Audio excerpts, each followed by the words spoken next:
All right, we are all set and ready to go. Everyone is, all the council members are present and accounted for with city staff. So we will start the city council regular meeting for Wednesday, September 6th, 2023. If everybody will stand and join me in the Pledge of Allegiance.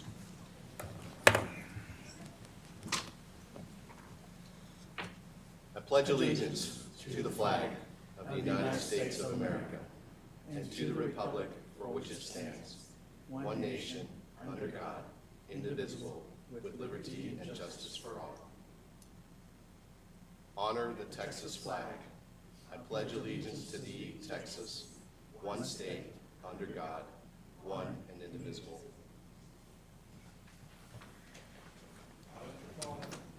Please take your seats. All right, we're going to do a little mayor's prerogative here, so Nancy and Marissa, bear with me.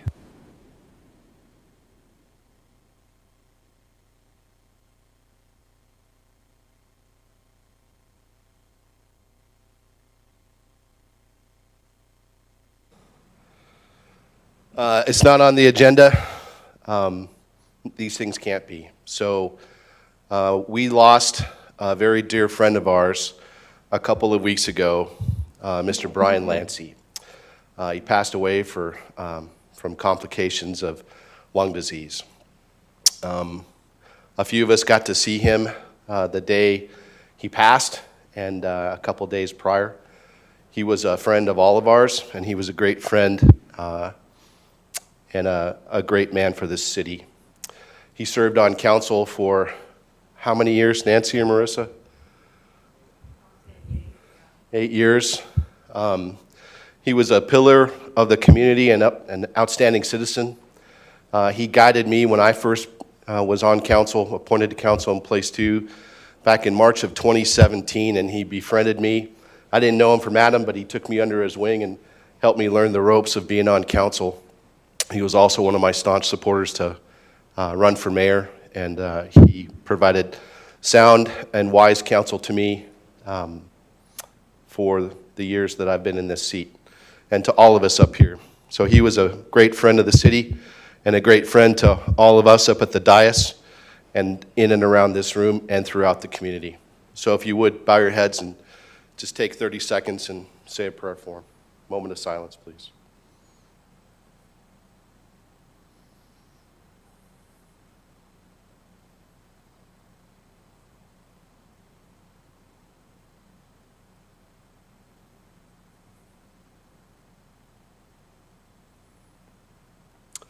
Amen. Missy, our thoughts and prayers are with you.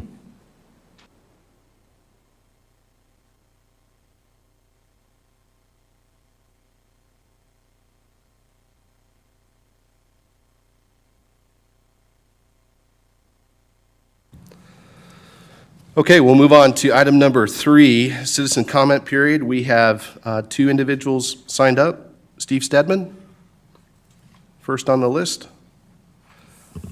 You've got 3 minutes. We're listening up here. We can't comment on what you have to say, but we're taking notes.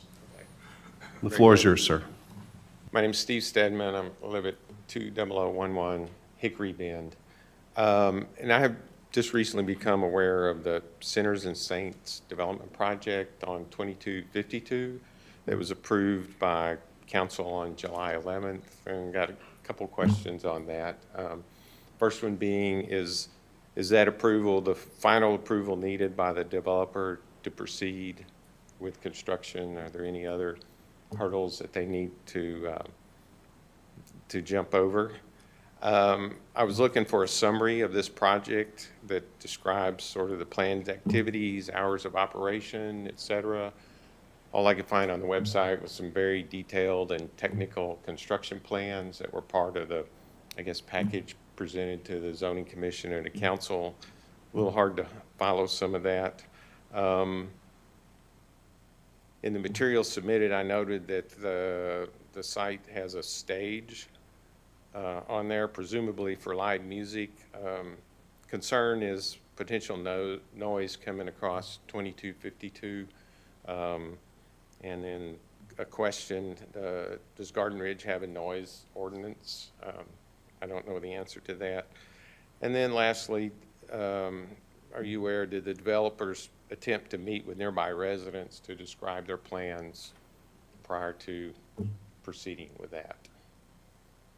So if somebody could get back to me with answers to those, I'd appreciate it. Thank you. Thank you very much. Dr. Jim Miller?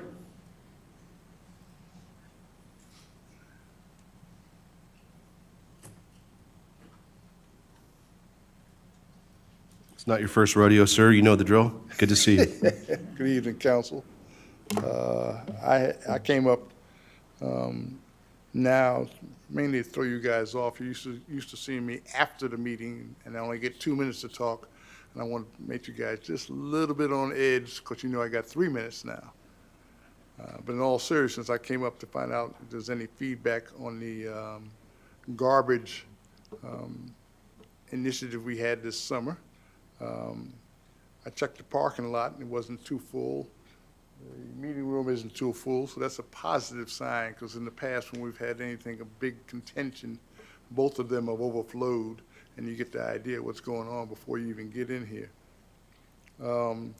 We've had, I think, 2+ cycles of the garbage thing, and locally, in my neighborhood, the questions have been mainly about the size of the containers.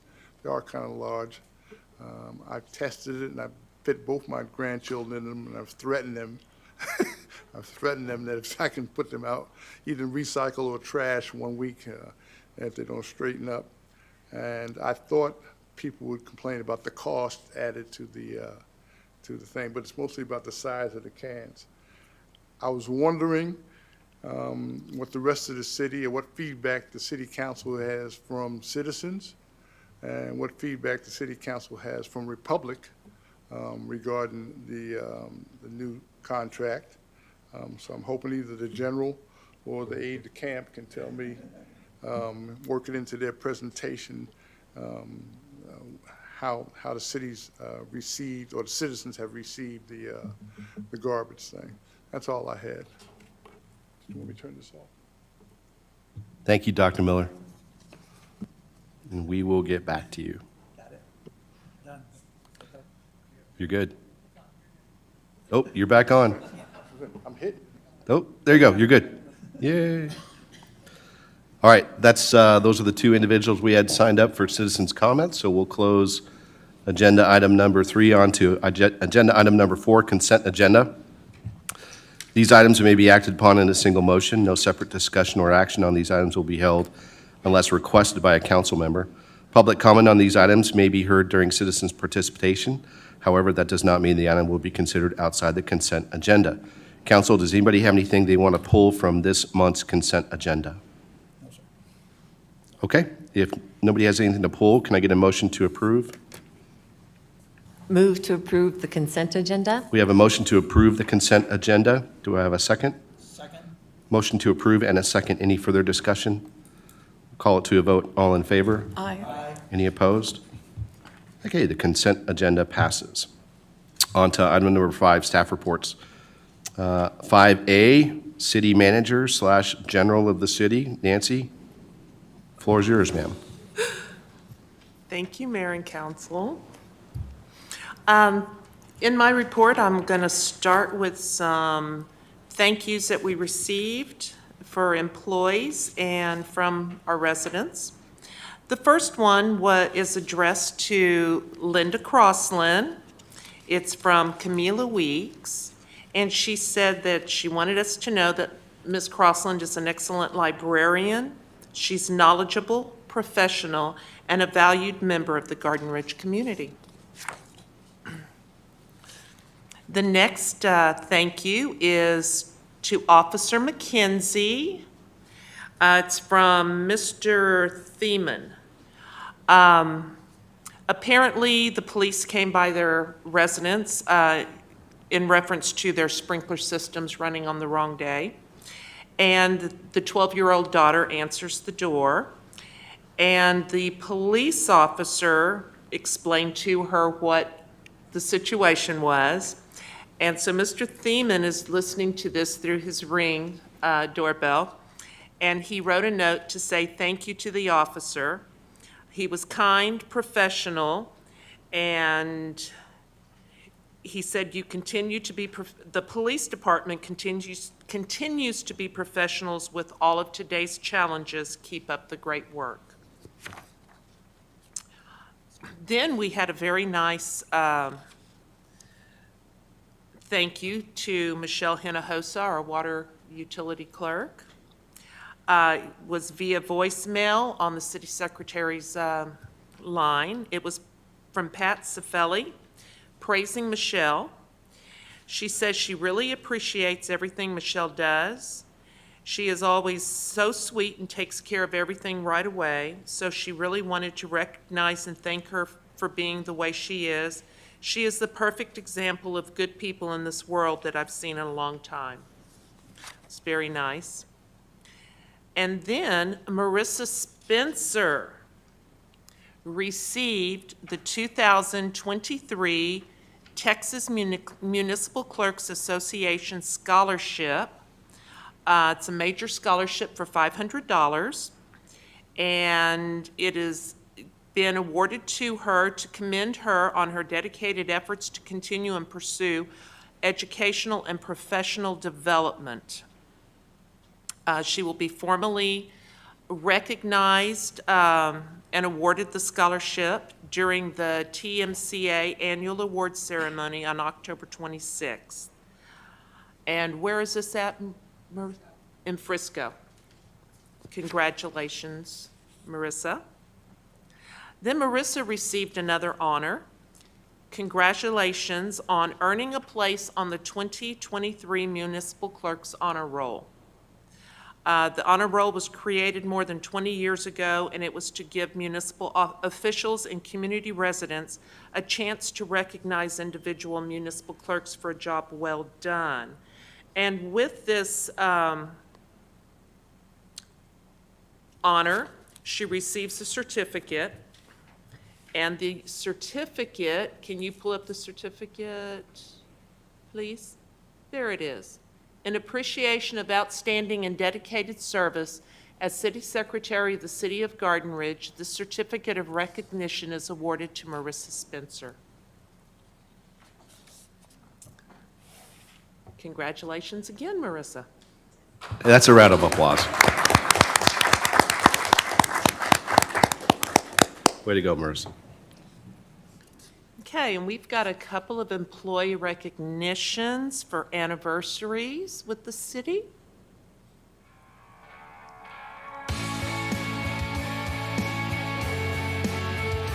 Jill Wollenson, 5 years. And Sergeant Keith Osborne, 7 years. Congratulations. Okay, volunteer hours. There were 322 hours during the month of August. 4 hours were doing the water bill stuffing. Library had 159 hours. Parks had 89 hours. And the Families of Garden Ridge, 70 hours, for a total of 322 hours. Okay. Now, I want to just provide a few little updates. It's unanimous. Our October City Council meeting will be held on October the 10th. So everybody mark their calendars, and we'll send out a reminder as well. On October 6th, first Friday, will be held at Paul Davis Park, and the theme is Let the Ghoul Times Roll. I can't pronounce that. Gonna say that right. again. Let the ghoul times roll. Thank you. I also wanted to update council that there's a surveying company by the name of Landtech that has been hired by TxDOT to do surveying along 3009 from 2252 intersection and 3009 up to a mile past Bat Cave Road's intersection with 3009. All property owners along 3009 should have received a letter about this, as well as a form that they need to complete to give permission to Land Tech to enter their property to do surveying. The purpose of this surveying is to locate right-of-way, TxDOT's right-of-way, measure it, find property pins, locate any topographical features, fences, bridges, drainage, culverts, things of that nature, so that they can start planning and designing roadway improvements. So I thought that was a good update to provide council. So that must mean that 3009 is being looked at. Council have any questions for me? Council, any questions for Nancy? That's good news all the way around. Thank you. On to item number 5B, Finance and HR Monthly Activity Report. Ms. Robin, floor is yours. Good evening. I don't have much to report. We are in the last month of our fiscal year. So we're wrapping up the end of this 2023 fiscal year, about to start 2024 fiscal year. And I just actually got our audit scheduled today for November the 6th. And that's all I have. Not too bad for the end of fiscal year report there, right? Council, anything for Robin? Okay, thanks so much. Moving on to item number 5C, City Secretary. Marissa, floor is yours. I just have a couple things to highlight on my report. Just wanted to remind everyone that we have a holiday coming up, Monday, October 9th. City Hall will be closed. And the utility billing update, just wanted to make sure that everyone saw their September bills reflect the new rates for trash and recycling service, the dumpster fee, and any additional cart fees for those that requested the additional containers. And that you can email water@ci.garden-ridge.tx.us if you have any billing related questions. That's Michelle Hinojosa's email address. She's the one that handles all of the billing, so she can answer all of those questions for anyone that may have them. Then the other thing I wanted to point out is the November election is coming up. The city of Garden Ridge doesn't have anything specific to the city on the ballot, but we are a polling location for this uniform election date. And early voting will be conducted in here beginning on Monday, October 23rd through Friday, November 3rd, and Election Day voting will be at the Community and Event Center on Tuesday, November 7th. And that is all I have. Thanks, Marissa. Council, anything for Marissa? Okay, moving on to the Police Department. Chief, floor is yours, sir. Thank you, sir. Most everything's on there. I would like to add a few things to this. The Garden Ridge Citizen Police Academy Alumni Association, we had 50 hours this month, which was for Citizen on Patrol. In addition to that, we had one of our CPA socials on the 17th. It was nice at one of the local Mexican restaurants in Shirts. We had about 38 folks attend. Coming up next week, next Tuesday, is Pizza with the Police. Be right here in this room. Anybody that wants to come by, visit with the officers, good time to do it, no agendas. A reminder that September 27th is the homecoming parade for the high school. And I'm giving these out because it'll be before our next meeting, so I'm just informing everybody. And we need not forget National Night Out on October the 3rd. So those are a few things that were not on there that I just wanted to bring up. And last but not least, I'm going to say this again, lock your cars. Just a reminder. Thanks, Chief. Council, anything for Chief? Okay, moving on. Public Works, Stephen, floor is yours.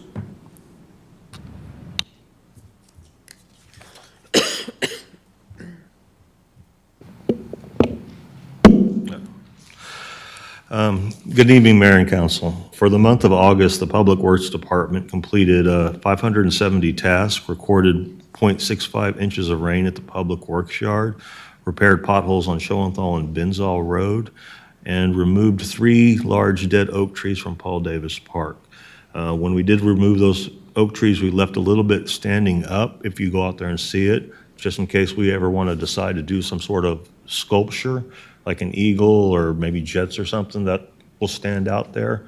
But that's something maybe to consider down the road if, but the option's there now if we want to do that. For oak wilt, city staff and Robert Edmondson from the Texas Forestry Service have scheduled a meeting with property owners that will be directly affected by the proposed containment trench this month. The proposed trench is approximately 2,000 feet with 8 utilities that need to be uncovered and trenched below. Currently, we have 2 dogs ready for adoption. As a reminder, the city bulk dumpsters are at the Public Works Yard this month.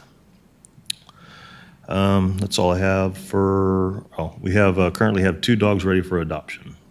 That's all I have for the utility, Public Works Department report. Thanks, Stephen. Council, anything for Stephen on Public Works? Yes, sir. Okay, please. Just a quick shout out to Stephen. He and I met over at well number 9 to discuss the ever ongoing painting project, and he gave me a lot of valuable information on quantity of water, when the best time to do it, and so on from his perspective and their perspective. And he also ran interference. He put his truck between me and the oncoming traffic on 3009 so that I could take pictures of the tank, which I very cleverly left at home on my printer. But I'll bring them next month. But he took care of me both on site and then running interference since the chief wasn't available. Thank you. You're welcome. Thanks, Kay. Stephen, thanks for taking care of Kay out there. That's precious. Okay, you're still on for water or the lack thereof. Okay. Utilities Department. From the Edwards, we pumped 39.17 acre feet with a year-to-date total of 210.40, with a remaining reserve of 291.040 available. We pumped 101.65 acre feet out of the Trinity with a year-to-date total of 483.24. All state required water samples passed. We had a water loss of 2.4%. 1,697 meters were read. Stage 2 restrictions for August were 917, up 111 from July. Received 4 new leak adjustments. 3 were approved and 1 was denied. And then update on the construction. The utility department has been inspecting the construction project for the water line relocation on FM 2252. The project started in front of Arrowwood and has moved toward Hickory Bend so far. So far, they've installed probably about 780 feet of water main. At times they go fast and other times they go slow, but whenever they hit the rock and other utilities like the gas main and the phone services that are in that same trench, it slows them up quite a bit. But once they get past all that, they'll probably move pretty quick and get through it. Samuel has a little bit more information with pictures available to spread some more light on it. Thanks, Stephen. Council, anything for Stephen on water? Jesse? You know, I appreciate all the reports that we get from Stephen and Dwayne. And just noticed that the first 6 months, our customers were real good. Actually pumped 37 million less gallons over the first 6 months of this year versus last year. But July and August went up 12 million gallons over July and August of last year. So the dryness and everything else is really affecting us. You know, I see from the daily water readings, they're pretty high still. So fortunately, I mean, the Edwards did get a little bit of height from we're up to 628.4 this morning. 629 is the 10-day average, so it's looking good. We may get out of, if we get some more rain in the recharge zone, we may get out of the stage 4, so hope for that. But the plan that you have, to continue 1.5 acre feet per per day, or it's about 500,000 gallons a day from the Edwards is the right path to go.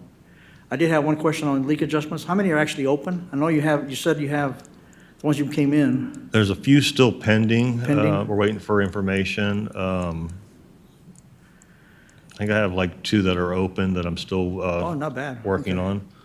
Good to hear that. Thank you for that. Cool. That's all I have. Thanks. Todd, okay, anything for Stephen? I want to say a personal thanks to Stephen for all the work that you and Public Works are doing. Everybody tracking everything that's going on FM 2252. Council, Stephen passes out information and pictures to Nancy and I and Sam every single day about where the contractors are, what they're doing, and how quickly or slowly the process is going.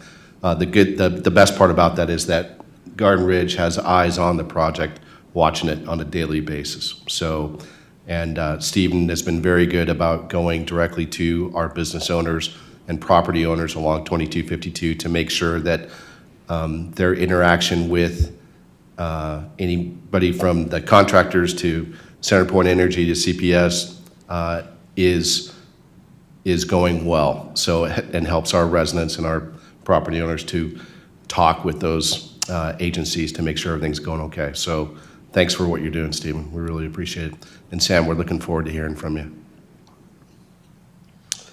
Okay, with that, we'll move on to 5F, the library. Miss Linda, you are on. Is it on? Okay. Good evening. I'd like to just mention a couple of things. First of all, I'm so happy to have some help again in the library. This summer, we kept things going, but it was a little bit lonely at times. So it's wonderful having Wendy Bibbert. She's worked a little over 2 weeks now, and it's like she never left. She just slid right in, and it's been really great. We've been getting ready for after-school programs, and those started this week. She did Lego robotics yesterday, which is always popular. Today, I was the mad scientist. I taught mad about science, and we had a lot of fun. And tomorrow, she is doing Makerspace, which is new for us. So we're looking forward to a great school year. I'm also happy to announce that we have maintained our accreditation for the year. It's a good feeling to live up to the high standards that are set by the state. So every year we've been doing that. And also I'm happy to announce that I was able to go back to Sodales, which is now called Graceland. And I missed my little old people. And it doesn't seem like much just to go and read to them, but they really do enjoy it. They all want a hug, and they just need some attention. And I can put them to sleep easily, but they wake right back up. There's a picture. They were having an exercise class when I got there on my first day back, and the gal on the left, the gal usually has a walker, and the man is legally blind, but the oldies 50s music just called to them, and so they were up dancing before we started reading. It was fun to watch them. So it's, just one of those things. I hope it helps them. So September is fairly quiet at the library, other than getting after school started. October is going to be busy. We're already planning October and November, Veterans Day, and Trunk or Treat. So we're planning on that a lot. And I love the quote that I put in. A day without reading is like, I have no idea. Just kidding. I have no idea. So that's all. Thank you, Miss Linda. Council, anything for our librarian? Yes, sir. I Please. have reserved my spot for trunk or treat once I confirmed we're having it. And I believe that Mayor Erickson is planning to reserve his spot as well. Yes, ma'am. Awesome. Thank you so much. I'm sure many more will want to follow suit. I've got your space. Awesome, thanks. All right. Thank you. Sam, you're up.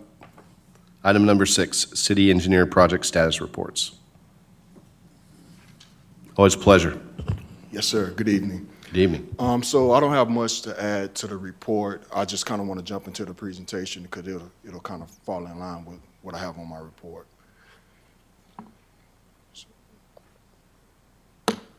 Do I control it or you can just scroll. I can just scroll. So these are the project limits. So the project spans from Tonkawa Pass to 3009, and then it shoots north on 3009 for a couple of 100 feet. So it's not piped all the way through. There are segments that are being built. We're tying in existing services in some locations, crossing drainages, and another adding casing, things of that nature. But there is about 2,700 linear feet of pipe that we're putting in the ground. And it's going to be 2,700 feet that needs to be removed as well. Go to the next page. Thank you. So this is at Arrowwood. This is what Stephen was mentioning. And I just kind of want to take a moment to thank Stephen and his crew. You can see them all in the background. This is the first day we kind of really got started with the inspection from the city. So when we're not able to make it out there, they do a great job of filling in and monitoring the project, making sure the contract is on par, things of that nature. So I really appreciate that. And I think they're at a point now they can really just take it and run with it. I mean, I'm always there for support, but I have confidence that they'll get this put in correctly. So I have a lot of faith in Stephen and his crew. So this is outside the Arrowwood subdivision. So this is the start. So we'll tie into the existing man at this location. So these are just two pictures showing how they open the trench up and how them laying pipes, and then a picture on the right is an elbow, excuse me, to deflect the pipe because it does have a little curvature in this area. You can go to the next one, please. So this is a drainage structure right out in front of the Arrowwood subdivision. So we had to bore under the concrete drainage structure. And you can see on the left, that's the bore pit. So you can see they take up a lot of space to even bore, get their equipment in there to bore. And then the picture on the right is a water line that they're pushing through the casing. Next one, please. And this is them compacting the backfill. So they've backfilled everything in a white pipe, PVC pipe that you see sticking up. Those are marking every fitting, every turn-in pipe, every appurtenance that's associated with the project. So we know exactly what all the infrastructure is out in the system. The picture on the right is just how we put the warning tape just in case someone excavates in the future. They'll hit that warning tape and they know that there's infrastructure in the ground. Next one, please. This is what Stephen was talking about earlier. So we have a lot of issues, especially between Arrowwood and Hickory Bend, where there's center point gas lines in our trench. So we have to be very careful dealing and working around it, because if we hit it, to my understanding, that's the main line that's feeding Garden Ridge. So we do not want to interrupt that gas line and puncture it or damage it in any way.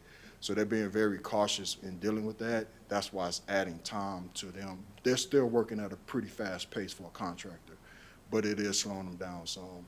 And then a picture on the right, we had to go across several driveways, and with that, we were putting in just PVC pipe as a carrier pipe, as a casing, and then push the pipe through. So that's just a picture of that. Next one, please. Here's another utility that we've been dealing with is AT&T. So AT&T is, I think they're hit and miss throughout the project. You may run into it, you may not. It's not like the gas line. Gas line's pretty much running parallel with the water line. It's in most of this alignment in the first part between Arrowwood and Hickory Bend. So we have to be extra careful not to damage the AT&T, and they're going through efforts to support it and things of that nature so that it doesn't get damaged. The picture on the right is the bore pit that we started at Hickory Bend, and you can see it's straight rock out there. There's no soil. So they're having a hard time getting through the rock, and they have to be very careful because there's gas line that was bored through the rock, and it's right adjacent to where they're working. So we have to be very careful. But like I said, they're doing a great job with the project. Next one, please. This is the bore pit at Tonkawa. So another situation where it's solid rock out there. There's not much soil. So it's taking a little longer to get through all the rock and things of that nature. And then the picture on the right is them setting up their rigging to push the auger through to dig the bore across the Tonkawa Pass. Next one, please.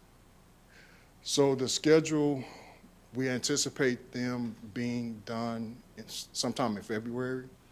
And this is with abandoning pipe, everything, the whole shooting match, everything in, tested, approved, accepted.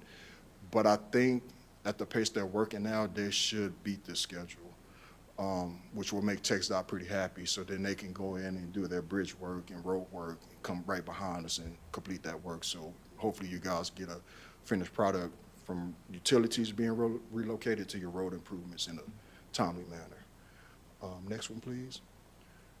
So when I prepared this slideshow, it was probably about a week ago, a little over a week. So they're past 30%, probably around 35%, 33%.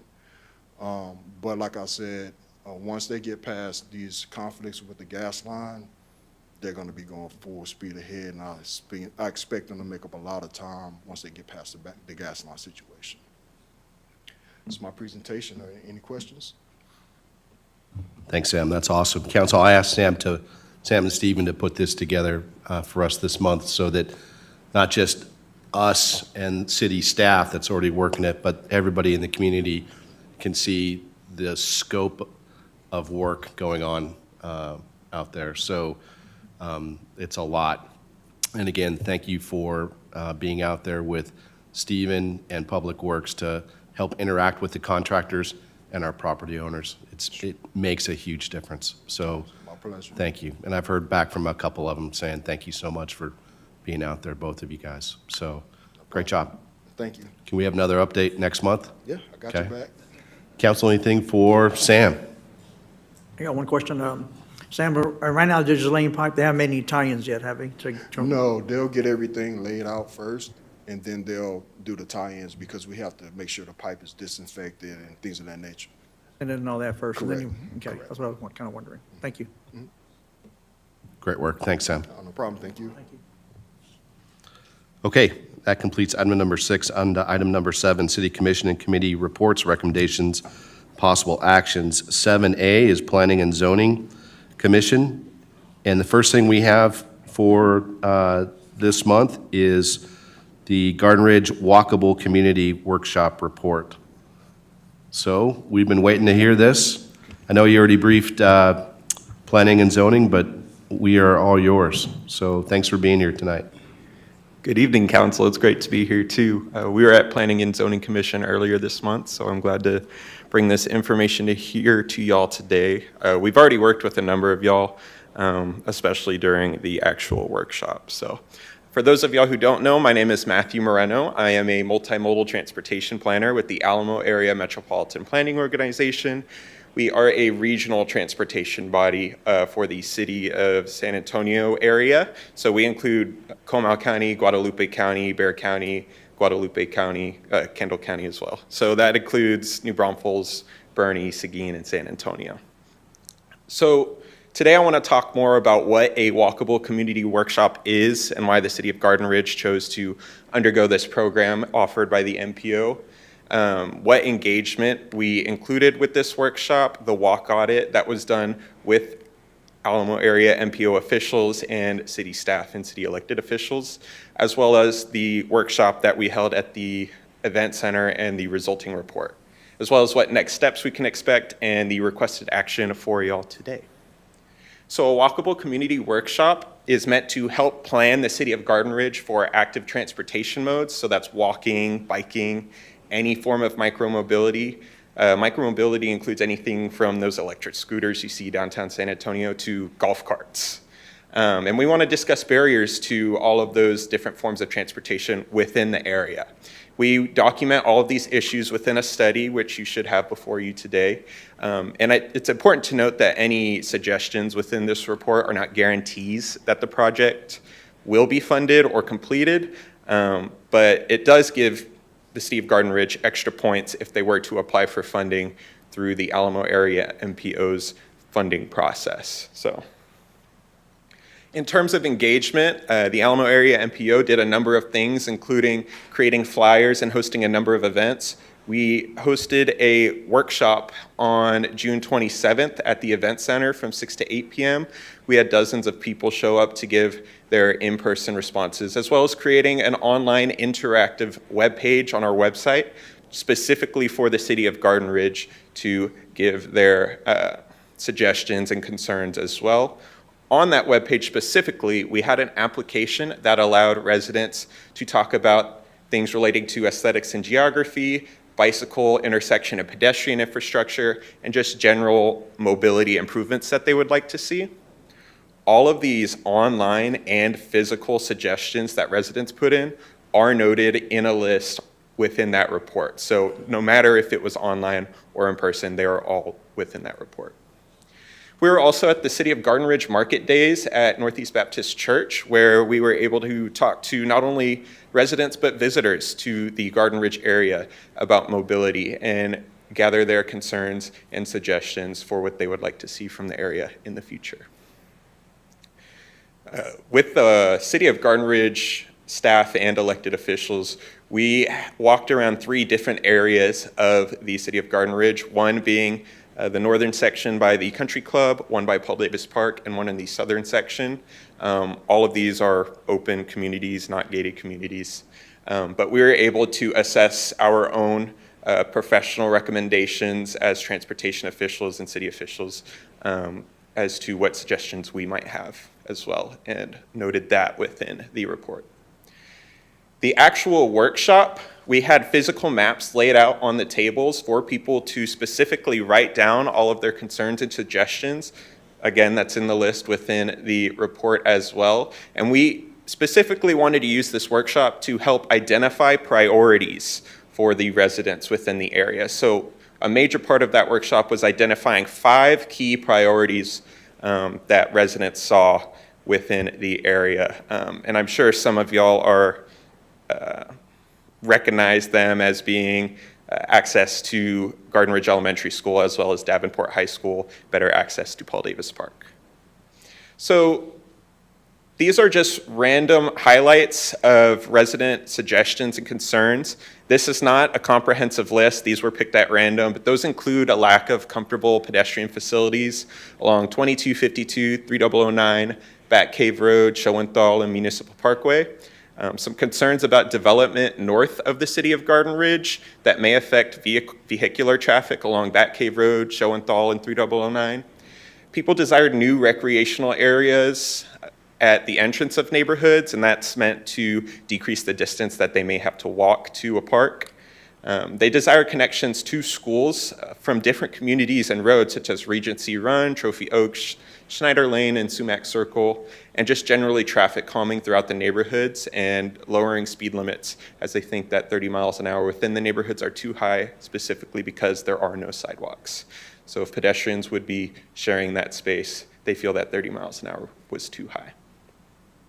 So going over the outline of the report itself, it starts off with a background of land use and current facilities within the City of Garden Ridge, as well as traffic counts. That's very important when we're talking about pedestrian safety.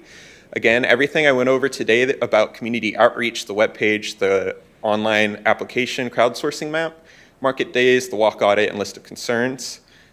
We also have potential infrastructure and policy treatments within that report as well, and this is something that the City of Garden Ridge would be looking into, looking at all of the different options we have outlined in there. It's basically a menu that y'all are able to look at and decide which you see working best for your city. As well as ways to implement these. Implementation tends to be the hardest part, so we have a couple of reminders and best practices there, as well as a number of different funding sources that could potentially interest y'all.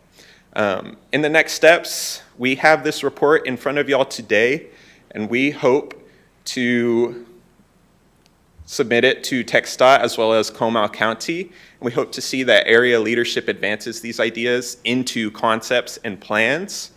And with that, to identify and pursue funding opportunities. And in the future, the Alamo Area MPO will 100% be a resource for y'all to use for any questions and for any guidance when applying for those funding opportunities. So the motion we're specifically asking here today associated with this report is to approve the Garden Ridge Walkable Community Workshop Report as an official document for future planning efforts within the city of Garden Ridge. And what this does is allows for city officials to look at the suggestions within this report and to use it in their official capacity. My name, again, is Matthew Moreno. You can email me at moreno@alamoareampo.org if you have any questions. I would love to take questions now about the report if you have any as well. Matthew, thank you for your presentation. We really appreciate it, and all the work that all of you did over the summer, the spring and the summer, to bring this to fruition. Thanks so much. I know some of us and our families were at that workshop, and it was a pleasure to be part of. So thank you. Council, any questions for Matthew before we take action? I just wanted to say how much I enjoyed working on this, and particularly the workshop at the community center. It was great to sit with citizens and just learn where they thought there were issues or improvements could be made. Also wanted to let you know that I'm part of a Hill Country Alliance leadership group, and I shared this report with them. I think you only cover one of the counties that's involved there, but they were impressed with the work as well. That's great to hear. Thank you. Jesse, anything to add? Well, I just want to thank Matthew again and Sonia Jimenez, I see her in the back there, for all their work they did, for putting this together for us. Really appreciate that. And, I know I'll be working with Lisa and Nancy and develop a path forward for bring back to council later on. So thank you again for everything y'all did. That's great. Sonia, it's good to see you. Thanks for coming tonight. One other thing, when we ended the walkability presentation and workshop that night, I had a couple minutes to address the audience, and one of the things I said was, man, I wish we'd have started this 20 or 30 years ago. And the feedback I got from that was, yeah, Rob, that's great, but we weren't in a place to really start that 2 decades ago, but we are now, and it's never too late to start. So I think this is a great document for us to help make, for this body specifically, now and in years to come, to help us make decisions from the dais that are the best for our local community. So, Matthew, thank you. Can you put up the second to last slide so that we can be ready to go? Oh, we have comments? No? Okay. Kay, did you have anything you wanted to add? Did you have something you wanted to add? Okay. No worries.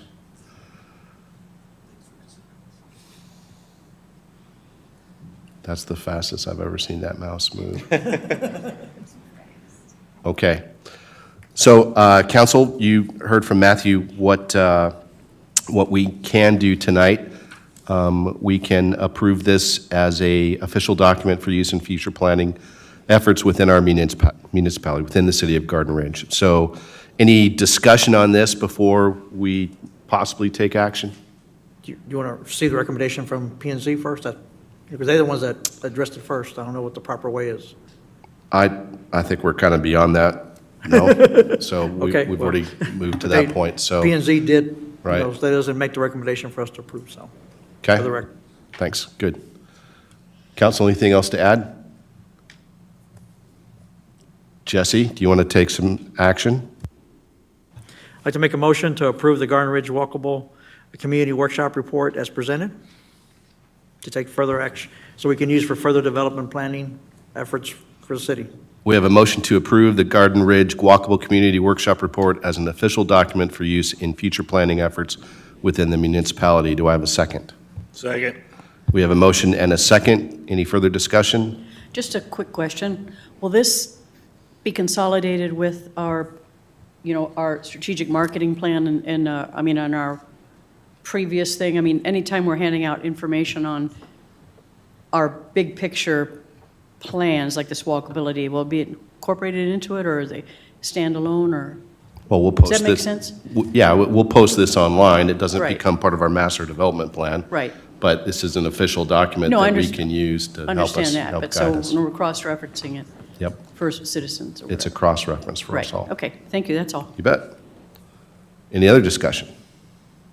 We'll call it to a vote. All in favor? Aye. Any opposed? All right, the motion passes. Good job, Matthew. Sonia, great job. Thank you. Thank y'all. With that, I know Karen Diaz is out of town right now, so Karim, do you want to come up and give us further planning and zoning recommendations? Good evening, Mayor, Council. At our last planning and zoning meeting, we discussed the reappointments of there's 4 commissioners that are up for reappointment at the end of September 30th of this year. Commissioner Crow and Commissioner Leatherberry have decided not to seek reappointment. But Commissioner Miller and Commissioner Maloney have accepted and request to the reappointment for their term to the expiring term for September 30th, 2025. So and we have approved the recommendation for their reappointment. Thanks, Karim. So council, Dr. Miller and Joe Maloney both want to keep serving, and Planning and Zoning has approved their reappointment for another term. Any discussion on this? I just want to say thank Commissioner Crow and Commissioner Leatherberry for their service to the Planning and Zoning Commission. You know, I'm sorry they didn't want to continue, but thank you for their service anyway. So. You're stealing my thunder, Jesse, but absolutely. Any further discussion on the appointments of Joe Maloney and Dr. Miller for another term? If no further discussion, can I get a motion to approve to reappoint Commissioner Miller and Commissioner Maloney to serve another term with terms expiring September 30th, 2025? Make a motion to reappoint Commissioner Dr. Jim Miller and Joe Maloney to serve another term expiring September 30th, 2025. We have a motion to approve. Do we have a second? Second. Motion to approve and a second. Any further discussion? Call it to a vote. All in favor? Aye. Any opposed? Motion passes unanimously. Thank you, Dr. Miller. Thank you, Joe Maloney. Karim, anything else further? Our next meeting is next week, September 13th, 2023, here in the chambers, council chambers. Thank you so much. Thank you. And on behalf of the entire city, we do want to echo Jesse, Colonel Leatherberry and Dr. Crow for serving on the Planning and Zoning Commission. And we wish them well in their future endeavors. Can I have a good time to advertise 2 openings? Absolutely. Advertise away. We got 2 openings out there in the planning and zoning, so encourage anybody who's here or watching to consider and go online to sign up, you know. All right. On to item number 7B, Water Commission. The Water Commission did not meet in August. There's no update at this time. And C, Parks Committee. Mr. Chamberlain is not here tonight, but Nancy will read his update. Nancy?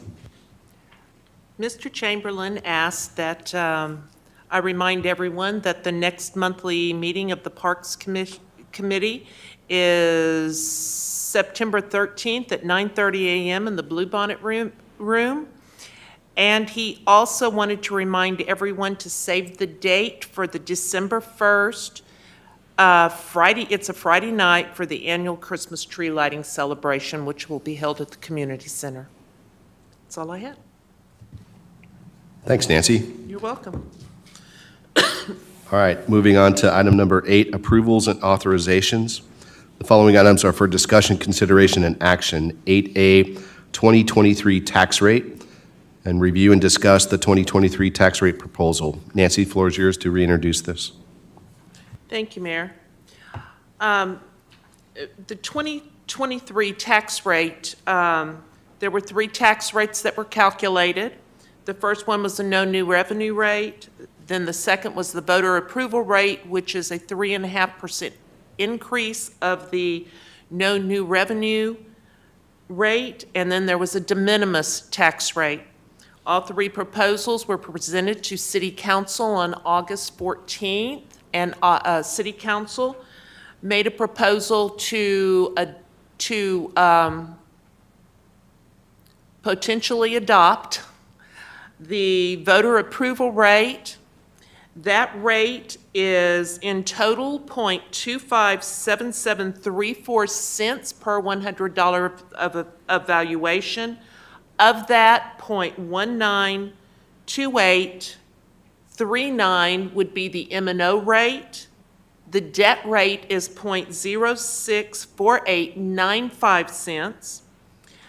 It is projected to bring in a total combined tax revenue for maintenance and operation and debt service of $2,589,069. We still have $293,343, excuse me, under protest.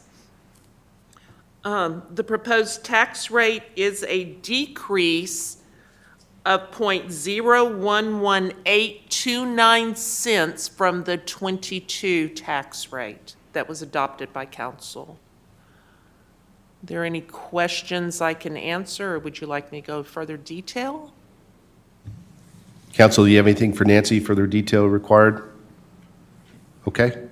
Thank you, Nancy. You're welcome. We will move on to item number 8A2, hold a public hearing. During the public hearing, everyone is allotted the time to speak. You have 1 3-minute period.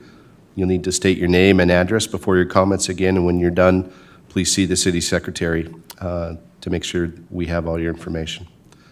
So with that, I'll open up the public hearing at 6:56 p.m. And does anybody wish to come and speak regarding the tax rate? Okay, I'll take that as a no. Marissa, did you receive any written comments? No. Okay. With that, we will close the public hearing at 6:56 p.m. and move on to item number 8A3. Approve the .192839 cents as the 2023 maintenance and operation rate for the city of Garden Ridge. Council, can I get a motion to approve? Make a motion to approve as stated by the mayor? We have a motion to approve. Can I get a second? Second. We have a motion to approve and a second. Any further discussion? I'll call it to a vote. All in favor? Aye. Any opposed? Okay. So we have, that motion is approved unanimously. On item number 8A4, approve the .064895 cents as the 2023 debt service rate for the city of Garden Ridge. Council, can I get a motion to approve? Move to approve .064895 cents as the 2023 debt service rate for the city of Garden Ridge. We have a motion to approve. Can I get a second? Second. Motion to approve and a second. Any further discussion? Call it to a vote. All in favor? Aye. Any opposed? Motion carries unanimously. We'll move on to item number 5, take action on ordinance number 23909-2023, an ordinance of the City Council of the City of Garden Ridge, Texas, adopting a tax rate of .257734 cents per $100, consisting of the approved maintenance and operation rate and debt service rate of assessed valuation for the City of Garden Ridge to be effective for the 2023 tax year, fiscal year 2024. And this needs to be very specific, council. So do I have a motion, and then we'll have a roll call vote on this. Do I have a motion to approve? I move that the property tax rate be increased by the adoption of a tax rate of 0.257734, which is effectively a 3.9982% increase in the tax rate, and that ordinance number 239-09203, is approved to adopt 0.257734 as the 2023 tax rate for the city of Garden Ridge. We have a motion to approve as stated. Do we have a second? Second. We have a motion to approve as stated and a second. Any further discussion? Call it to a roll call vote. Council Place 1. Aye. Council Place 2. Aye. Council Place 3. Aye. Council Place 4. Aye. Council Place 5. Aye. The motion passes unanimously. Tax rate is complete. And budget season is complete. Good job, council. Good job, city staff, and to our residents. Okay, moving on to item number 8B, Natural Features Overlay, NFO District related to undeveloped properties along FM 2252 and FM 3009.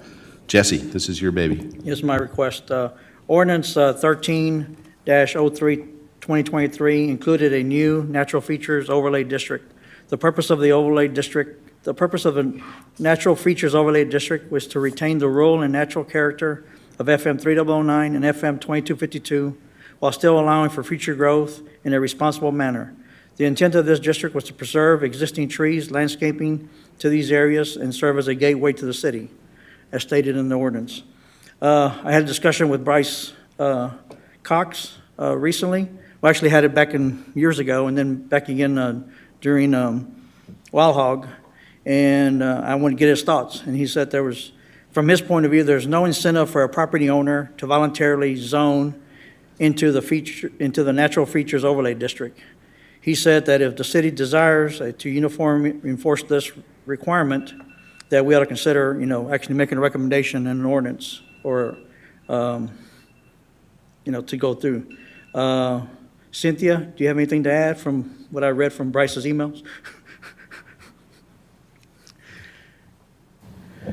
So yes, so this would be, we created the district, but we don't actually have any properties zoned to it. So if the council chooses to zone properties to that, we just need to follow the city-initiated zoning change requirements. And so that would, require the public notices, going through planning and zoning, and then designating certain areas as those areas that would carry that natural features overlay.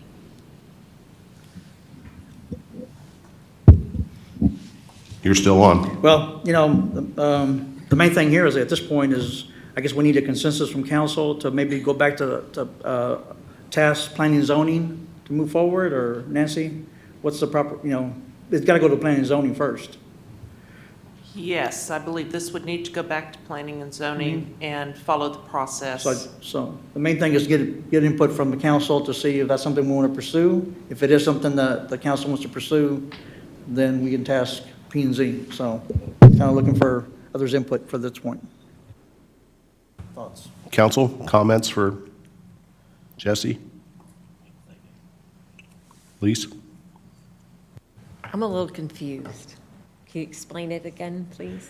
Well, I mean, this overlay district is not going to happen by, nobody's going to request it. And, when we actually had a technical meeting with Ordinance 13, when first got Bryce involved back in whatever it was, after the first P&Z open hearing, public hearing, this question came up, and I said, who's going to request these? He said, probably nobody. So if we want to keep this and we have it in the process to do something with, then we need to initiate ourselves, and actually write an ordinance to say, to put it in place. It only affects properties that have not been developed or master land use plan approved. So it'd be undeveloped properties, if I understand that right. We can't require anybody else to change, so it'd be undeveloped properties, or like I said, or not approved master land use plans, like we have, I think, 3 right now.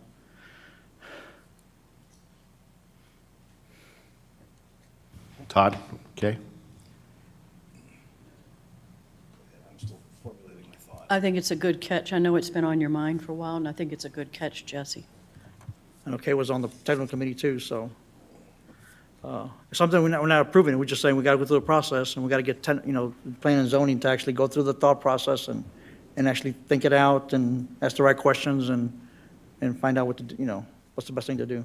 And So then would we recommend to task, us. I'm sorry. Yeah, go ahead. So will we task it back to them, and then they bring it back to us for? They would bring it back to for a us. motion? Okay. Todd? That's kind of where I was going with it, because I'm looking at it going, okay, the first 200 feet, I've got about 15,000 different questions rattling around in my little brain right now. You know, is that 200 feet include the right-of-way? Does it include, you know, where is that 200-foot line? Because if you've got 3/4 of an acre on 2252 and you move in 200 feet, now I've got half an acre to build on, or something along those lines. Yeah. What properties is this going to impact? I mean, we've got kind of a master zoning plan that we've put into place already.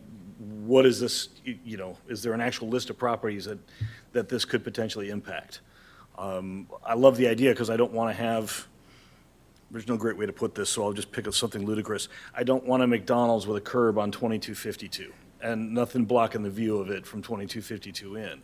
That said, I also don't want to scare away development that goes, well, yeah, now I've got this property where I can't develop a big chunk of it because I've got to leave it as trees or wildflowers or whatever is there. That's where I got too many questions in my brain for it right now. And Todd, one of the things I did ask Bryce is that 200 feet reasonable? You know, because I had the same question. So that's something I think we need P&Z to go through and say, is that reasonable? What is reasonable, what is not? You know, get back with us, because I'm not, you know, I'm not only ready to even go through that process without somebody actually spending some time on it, you know, so. Okay. So I said, you just, you know, do want to task P&Z is the kind of the position where I think we need to be at here. Yeah, I have one comment here. Courtney and Marissa, can you guys bring up the first slide of the walkability study? The picture. All right. So the first thing I noticed there, other than our water towers, is all the trees. And I've had three unsolicited comments since our last council meeting, or last time we were together here at the dais, from people talking about Garden Ridge. Two were from students of mine at the base, and they both said, completely unsolicited, that they love the feeling when they drive into Garden Ridge, because on 3009, you're in this big industrial park, leaving Schertz, and then suddenly you feel like you're in the country. They both said the same thing, and then another mayor from Northeast Partnership said the same thing at our last meeting, that, hey, it's wonderful to drive into Garden Ridge and suddenly feel that you're, you know, the gateway to the hill country. Here we go. And Jesse, this is one way for us to help keep that feeling as we have the urban sprawl collapsing in all around us. So I'm in full favor of this. I appreciate you bringing it up. And council, I would encourage us to give a head nod, a consensus to pass this to P&Z, and Corinne, Karen, and Dr. Miller, you guys got some more work to do for us all out there. So, and I see Dr. Miller nodding his head and Corinne going, yep, sounds good. So that's all I wanted to say on that. Anything else before we give a consensus? Okay. We just need a thumbs up for this, right? Everybody a thumbs up to pass this to P&Z? Great job, Jesse, thank you. It's on its way. I had warned Kareem about this report tonight. It's good stuff, right? Okay, thanks, Jesse, that was great. Okay, on to item number 9, updates. 9A, mitigation, 9A1, mitigation of growth encroachment impacts on the city of Garden Ridge. Lisa, this is you and I. Do we have anything to add for this month? I know you have something, right? I just wanted to say that last Friday, I reached out to the general, to Nancy, to let her know that there were numerous gravel trucks on 2252 and turning on to Bat Cave. While I was heading out Bat Cave, 4 passed me, and then I turned left on the 2252 when there were more. She did make the police aware of it, and I did reach out to Laddie Denton, the developer, and his project lead, who apologized and said they would put a stop to it immediately, and he was going out to he would be at the site today. Yeah, but I mean, I still want to believe that Laddie Denton and those guys are doing the right thing.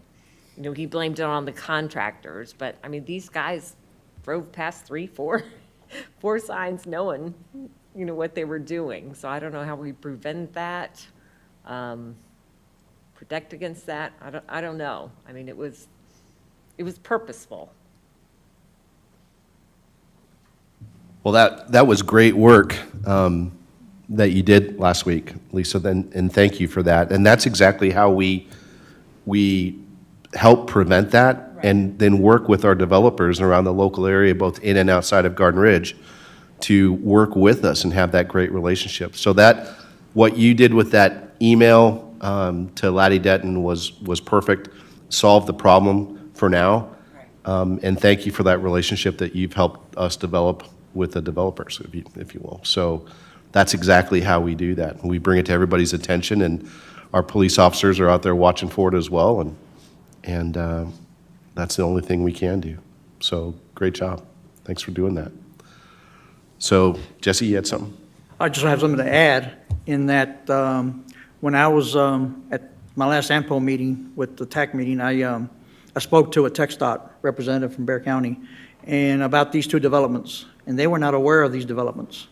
So I'm sharing information with Clayton Rips, who's, because I've been asking about, expanding 3009. I said there's going to be a big impact on that, and we need the traffic study updated. So I shared the information with them on those developments for that reason. So hopefully we can see something. I didn't know they're connected with what's going on now. Sounded like that was already in advance, what's going on now with the surveying. They're independent, but anyway. Awesome. Thanks, Jesse. Todd, you look like you have something to say. I was going to leave this for a later date, but since we're talking about it now, I'll bring it up. We've got to start looking at how we're going to assist traffic flow on Bat Cave associated with those subdivisions. They're going to build faster than we think. The gravel trucks are just, one of example of, last year it was the Heimer Estates on the other side of the road with a rank of nonstop asphalt trucks coming in when they paved, coming down Bat Cave. So it's maybe time to start thinking about what can we do to help with the traffic flow on Bat Cave. And by help, in some cases, I mean hinder it and make people want to go out Marbach or out to 3009. I had a thought. I'll dangle it out there, and then Ron's probably going to shoot me. We have a number of streets that cross Bat Cave through the city. Put stop signs on all of them. They'll just run them. They'll run them. Yeah, that's another conversation. Another conversation for another meeting. Okay? Anything to add? Yeah. Okay. Lisa, great work. Let's continue on with that for mitigation of growth and encroachment impacts on Garden Ridge. So, I don't know if you noticed, it was in the walkability report also. I made sure that Yeah. that was in that report for that reason. Yep. So just give more publicity oh, on it's that. good. It's good. We had a meeting in July with one of the senior representatives from Heidelberg Materials, which is our quarry, who oversees not just our quarry, but a majority of the quarries in North America. And he came down to do a site visit as well as meet with us. And so it was myself and Nancy in the room with LB. Everybody knows LB. And we had a very, very good meeting. And he shared some things with us in that meeting. What he did share was that the proposed concrete batch plant Guadalupe Ready Mix that we've been discussing for the better part of well over a year will not go on that piece of property on 2252 that was proposed. And that's why we haven't heard anything about it for months, since last spring, actually, since last April 5th to be exact, right? So that's why we haven't heard anything from Guadalupe Ready Mix or Heidelberg.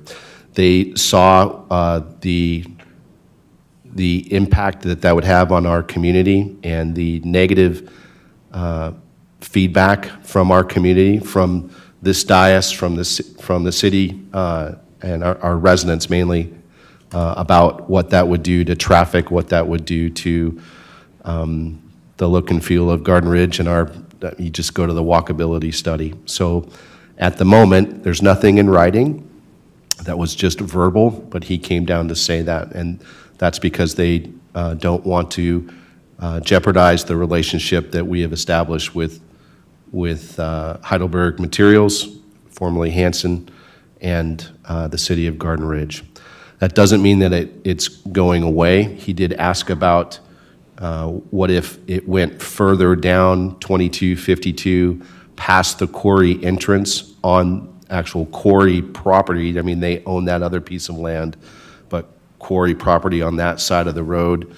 What I said to him in return was that will meet the same resistance from the citizens of Garden Ridge. It's still FM 2252, and it's still up to 200 cement trucks a day. He said, well, what if they have to go out 482 and they can't come down 2252? I questioned that based on how do you, just like we can't solve the trucks going down Batcave, how are we going to enforce that? How is he going to enforce that? So I said that would meet with the same opposition as before. So I wanted to let all of you at the dais know that. The timing's right to bring that out and let everybody in the public aware of that conversation. So doesn't mean it's over, just means that for now, we've been said verbally, or told verbally that it won't go on that piece of property. Any questions for me on that? That's a win. Goes in the win category, but cautiously optimistic. Okay, moving on. Item number 2, Economic Development City and Council Liaison to Tri-County Chamber of Commerce, Kay and Kelly. Excuse me. Kelly and I met with our community center manager, Kim Ryan, and Mindy Paxton, who's head of Tri-County, and they are very much interested and have committed to having our monthly meetings. Their intent is to go to different partner cities, and we have actually the most adequate facility. And Mindy came out here last week, and again, we all met together, and we're going to have the Tri-County monthly luncheon business meeting in October, November, and December at our community center. It's on a Tuesday, it's the second Tuesday of each month. And Mayor Erickson has agreed to be the keynote speaker in October for the introductory one and December for the party. And we're hoping that General Kane will commit to November. But Mindy was really impressed with the facility, and her intent is to obviously promote Garden Ridge, which she's continued to do, and to recruit more people to come out this way and possibly have another event out here in the spring, a secretive yet unnamed event. The next meeting will be held over in in Live Oak. The September meeting will be in Live Oak, but then the remaining quarter will be in Garden Ridge, which is really a coup for us, and many thanks to Mindy for speaking on our behalf. Kelly, you might have some things. Well, so the December meeting that he'll be involved in, it's a prize palooza, and the grand prize will be they get Mayor Rob for a half day to do what manual labor they do. Don't tell him about the costume. But in looking at this, I started looking at the marketing materials that we have for that, and we're working on creating some new marketing materials for the community center. And so we're hoping to have that completed before the October meeting. So that way we can market the heck out of it to all of our attendees for the 3 months we have it. So Great work, guys. on economic development front, I had a very Please. interesting meeting about a week and a half ago. Interesting, fun, informal. It went from about 6 p.m. until about 1 a.m. So with some local landowners and investors. And the great thing is everybody I met with, they live here. So they're wanting to do something for our community, and we were sharing ideas, brainstorming on what could come here, what they could develop here. And a lot of great ideas thrown around, and the way it ended was, we're going to put together some neat ideas and come back to you guys with them. So it was a very good meeting, very good meeting. But you got to understand how we work, and I told Nancy this too. I texted her and I said, these are you know, a lot of good ideas come off a napkin. Tri-County Chamber actually was scribbled on a napkin, and it's very successful today. So there are a lot of napkin drawings that night, so we'll see what comes out of it. Awesome, Kelly. Thank you. Thank you for putting in that time. Okay, on to item number 3, AAMPO. Jesse, what goes you? Let's see here, just nothing really affecting the city, but I'm just going to go over the agenda items for the August meeting, and the September meeting will be this Friday. Agenda items include, this one from both meetings, New Braunfels transit activities, City of San Antonio Bike Network Plan, Union Pacific Safety Program, the VIA Metropolitan Transit Public Transportation Safety Plan, and the fiscal year 25 to 28 Transportation Improvements Programs and Metropolitan Transportation Plan. If you're interested in more information, I'd be happy to ask Marissa, and I can share the charts through her if you want any of these charts to see them. But those are the topics. Nothing really affects, you know, our city, but just to, if you have any questions, you know, go through that process. That's all I have. Thanks, Jesse. Appreciate you being on that committee. It's a huge foot in the door for us. On to number 4, you're still on for water company utilities. Been doing some work with staff with the water utility company, and we'll have something to bring forward probably in November. Thank you, and we need rain. Item number 5, council liaison to Comal ISD. Todd, I'll let you go with the thunder on this one. Oh, okay. Well, the mayor and I had a very nice meeting with Dr. Chapman. He actually came to the city, scheduled meeting, and we just kind of talked about what the school district needed, what we thought we could help him with. In particular, obviously, the focus is going to be the schools that directly impact the people that are in the city. Most of our conversation was about Davenport High School and what it needs. The fact that it was supposed to be 2-phase construction. The last bond got voted down, which means we still don't get to complete the school as was planned for phase 2. Anyway, I thought it was a very productive meeting with him. It was very good to actually get him alone where the three of us could sit and actually talk about what's going on with the school district and future growth and all those sorts of things. So I think we even briefly talked about the new elementary school and how nice that was too. So that has really helped our traffic flow a lot in the morning, I know that. So did I hit all the high points? Yeah, Comal ISD hasn't forgotten about Davenport High School and working towards finishing it. We should see the portable bleachers this home game, yes, this Friday? They're there. They're there right now? Yeah. Okay, great. That's good because there was literally no room in the home stands for the opening game. So it was a great meeting, like Todd said, and we had a good open conversation. He's working hard for our schools that affect our community as well as all of Comal ISD. He's a very busy person out there. So it was great, and we will schedule another one when he's ready to go, and we should see him probably sometime early next calendar year to speak at NEP for a state of the district. So. Perfect. Anything else? No, that was about the highlight. I mean, I know the portables came up. For the folks out there that don't know, Davenport High School already has to have portables because we didn't get the bond passed to do the second phase of construction, so they had to put 5 portables in.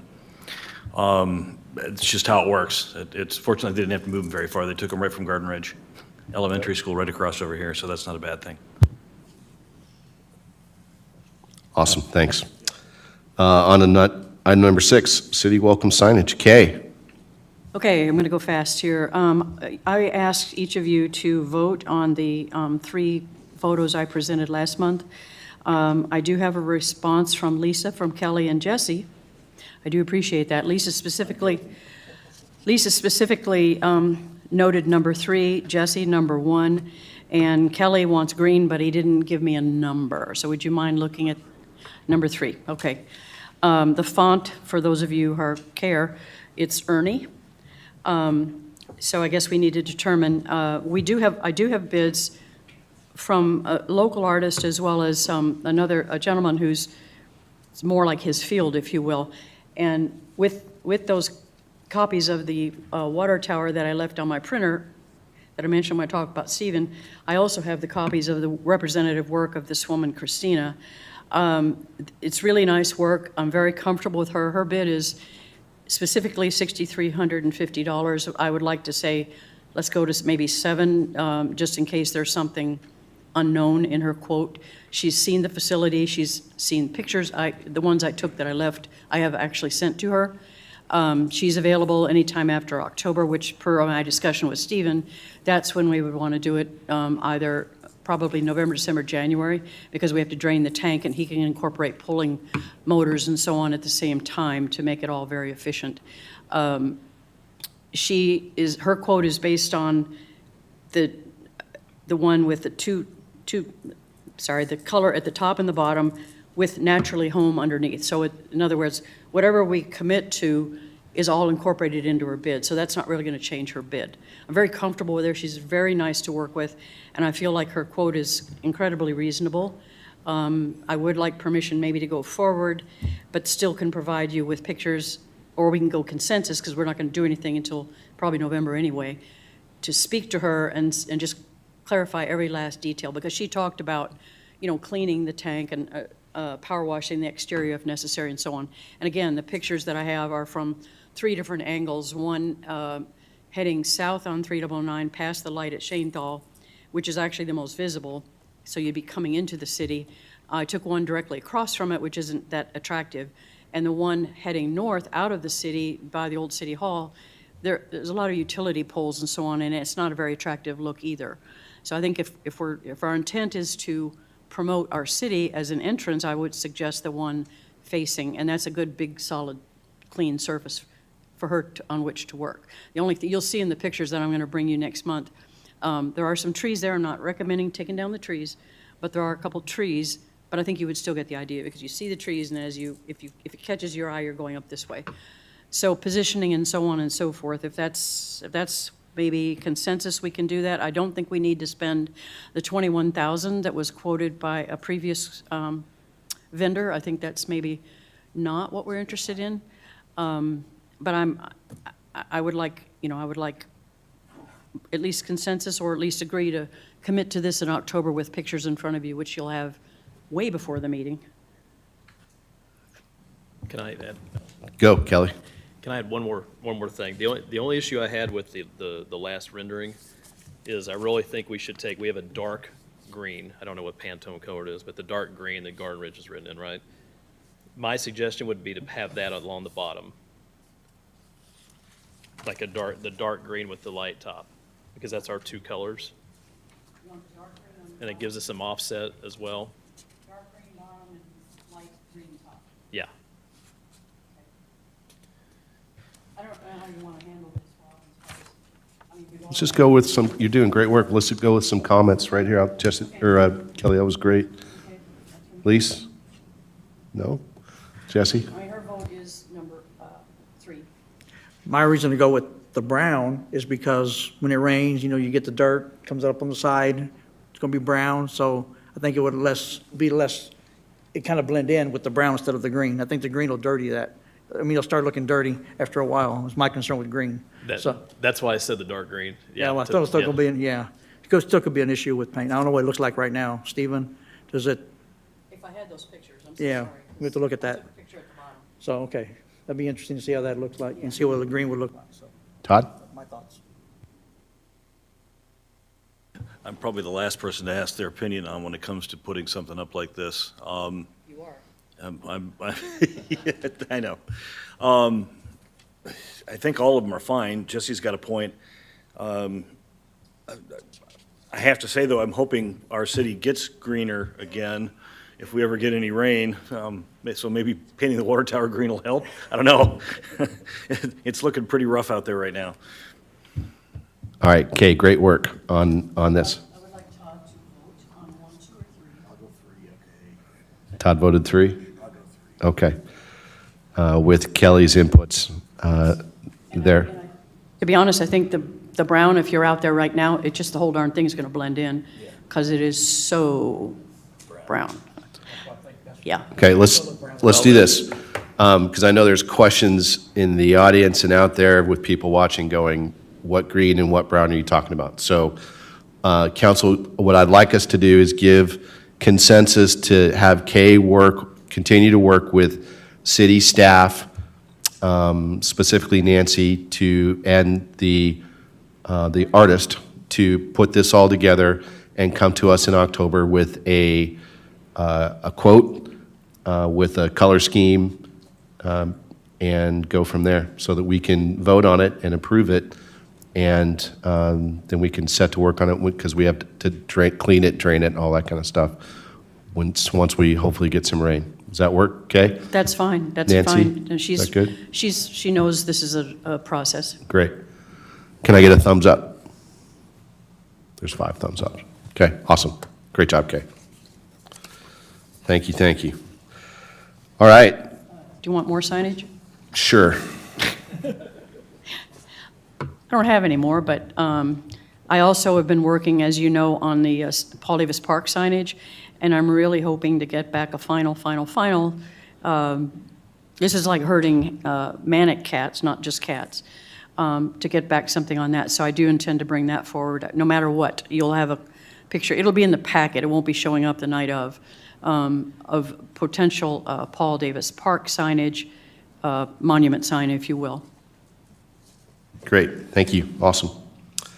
Okay, on to item number 10, future agenda items. Anybody have anything they want to put on October's agenda? Okay, nobody has anything to add. We'll move on to item number 11, citizen comment period. Don't have to have signed up for this one. You got a 2-minute period to speak. Turn on the mic and state your name and address. Any takers? Sharon?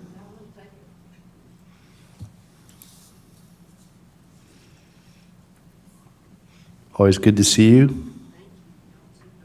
Press the right button. There you go. Floor's yours. Sharon Stripling, 21729 Forest Water Circle.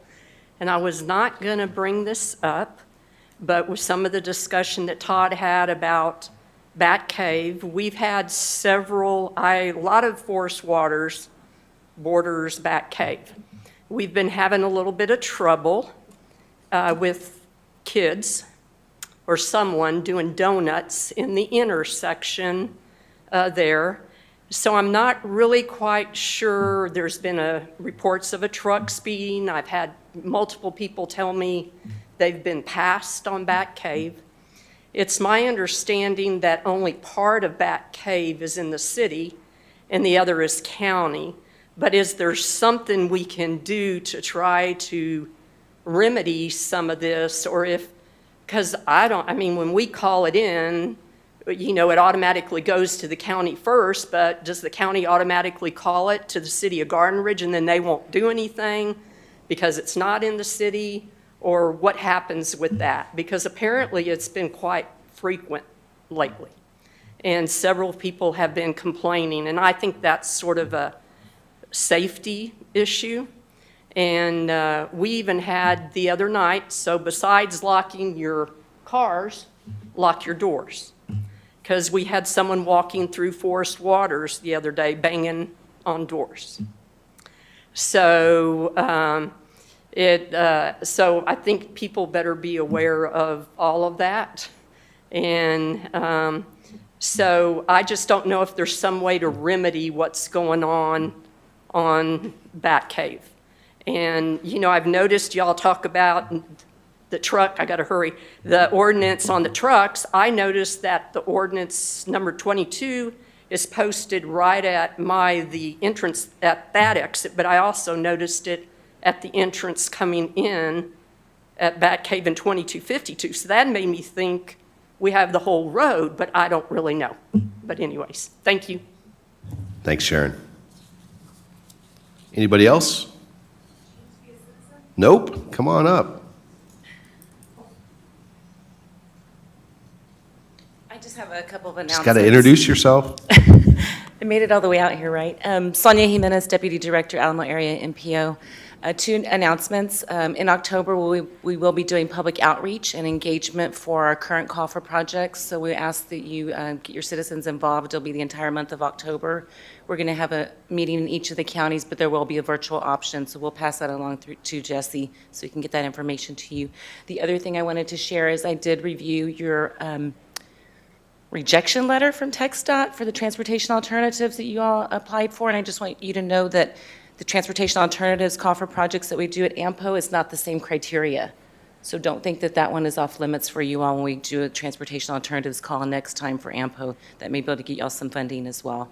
And the UPWP, the Unified Planning Work Program, also has some money available if you want to do some studies that you don't have the resources for.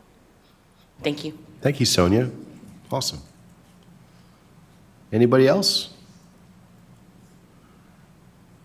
Okay, we will close item number 11, move on to item number 12, reports and comments from mayor and city council members. Council, anything you want to add to the items that we have listed? Yes. All right, events for Tri-County. September 12th, 11:30 a.m. is the Tri-County Monthly Luncheon at the Hilton Garden Inn in Live Oak, as Kay mentioned before. September 28th, Mixer at Raptitude, so just down the street, sponsored by RHR Roofing. October 19th is the Glow Golf Tournament, presented by Leapfrog Promotions. That is going to be a lot of fun. So they're going to play, you get 9 holes in while it's still light, and then it turns to dark, and it turns to Glow Golf. So I really think we should get a team. Well, I have a team, but I think, That's if October anybody from the city 19th? wants to play with me, you can be on my team. Huh? What if you can't golf very well? October 19th. I am a horrible golfer. So you and I will be perfect. Okay. All right, so we'll just get a couple aces on our team. November 15th is the elected officials reception, and I don't have a venue for that yet. Is it here? Yeah, she just. Oh, you did? Okay, all right. Gotcha. Garden Ridge Community Center. Okay. My email I got from somebody didn't have it. Cool. All right. And that is it. Nice. Awesome. You guys are doing great work with that. Lise? I haven't reported on the Hill Country Alliance in a little bit, so I will do that now. I'm still enjoying my once-a-month field trips. I've been out to the Edwards Plateau, Wimberley, Marble Falls. This month we had to Dripping Springs for an all-day conference. Our last meeting was in Marble Falls, and we had, there was always several speakers. This one was interesting. It was Brandy Hendrickson, who's the Deputy Executive Director for Planning and Administration for TxDOT. So it was nice to see a top-down view of everything they've got planned and what they've got going on, and she was very receptive to questions and things. And then we went into a little bit with economic development, really focusing on the right businesses, that towns can attract and shape the future of, rural communities, what we always preach about here, trying to maintain our character and get the right things here. And it just, every time I'm there, I learn something, it sparks something that I hadn't thought of before. One of the things that they were talking about was, not a problem for us, but in the Hill Country places like Marble Falls, Fredericksburg, Kerrville, they're having real housing problems because most of the work there is minimum wage kind of work. It's, it's catering to the tourists. So they can't afford to live there. So a lot of these little communities are trying to figure out how they can maintain that workforce and, provide a living in the actual city. So, it's always something good to learn, always something new to think about there. So I'm enjoying it. That's awesome. Thank you, Lisa. Jesse, I know you have stuff to add. Yep, I had the honor to represent the city of Garden Ridge at the Comal ISD opening for school ceremony at Texas State. It was a great event. I think all district employees were there. They came by the busload from each school. I mean, they had every employee there. One thing I really liked was that the keynote speaker made a point to recognize the custodians, the food, preparation staff, the bus drivers, and everybody who was there, was represented, made them stand up, and I thought that was neat. That was neat, but that was a great way to kick off the school year. It was, thanks for asking me to go on your plate, so I enjoyed going there. Yeah.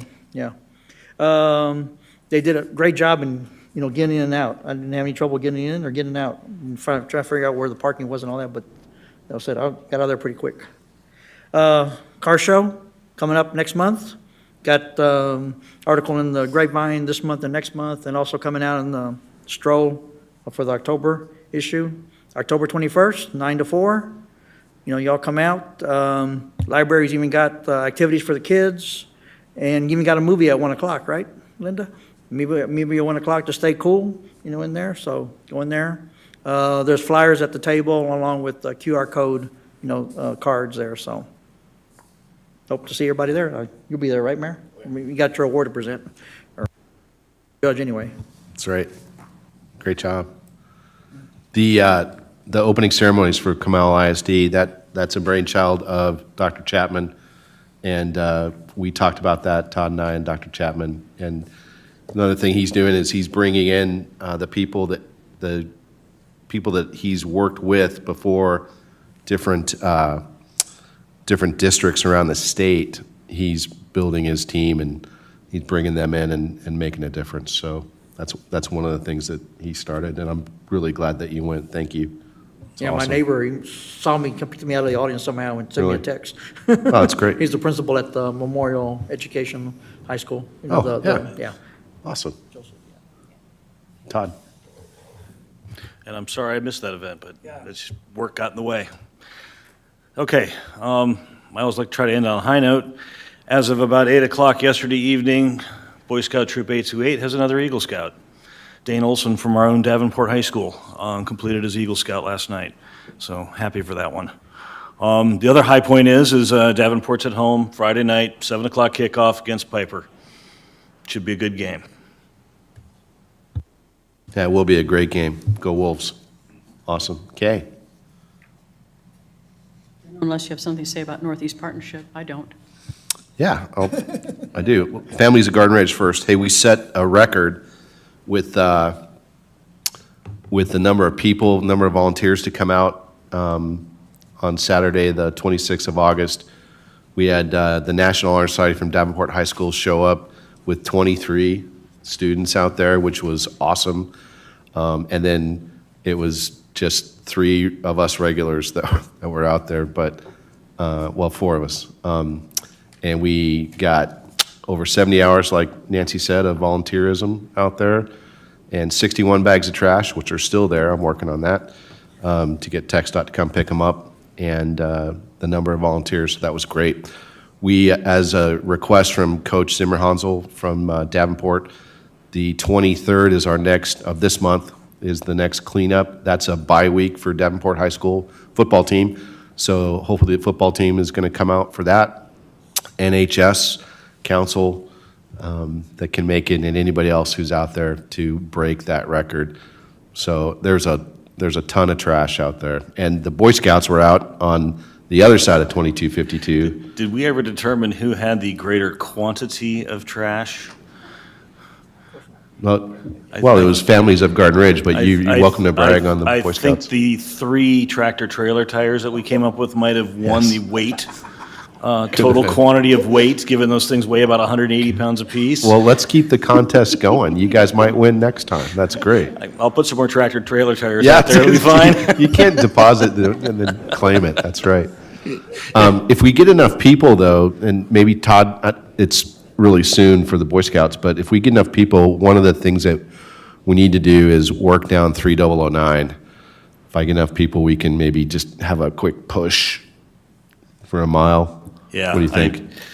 I got to look at the schedule. I don't know if the scouts are available that week or that. Okay, no worries. It's the 26th is Yeah, the next one? 23rd, right? 23rd. Yeah, 23rd of this month. So, okay, that's Adopt a Highway, Northeast Partnership. Next Thursday, not tomorrow, the week from tomorrow is our next luncheon that we have. It'll be the first meeting that I'm not sitting with the city. I'm sitting at the table introducing our guest speaker. It's CPS Energy, Rudy Garza, who's the CEO of CPS right now, to come out and talk about where we are, where we've been, and where we're going for infrastructure and what we can expect with what is supposed to be a wet and cold winter.